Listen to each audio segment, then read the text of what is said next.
Hello and welcome to this evening's edition of E-Prime. I am Daedran.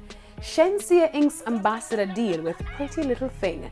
The Shenging artist revealed yesterday that she is now an ambassador for the popular UK-based online clothing brand Pretty Little Thing. She stated that she is happy to be a part of the team.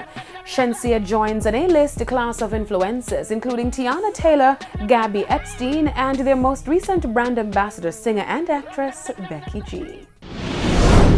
So even if my wife were to divorce me after this speech, she brought North into the world even when I didn't want to. She stood up and she protected that child. My daughter!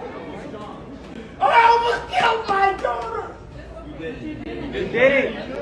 Now, Kim Kardashian West opens up about her husband Kanye's mental health. In a series of posts on Instagram story on Wednesday, Kardashian West spoke about Kanye's diagnosis with bipolar disorder, stating that anyone who has this or has a loved one in their life who does knows how incredibly complicated and painful it is to understand. She added that she is very protective of their children and Kanye's right to privacy when it comes to his health.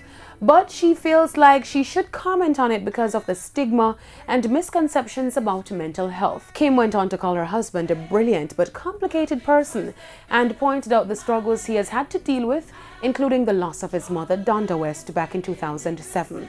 The response by Kim came after several rants on Twitter by Kanye over the past few days.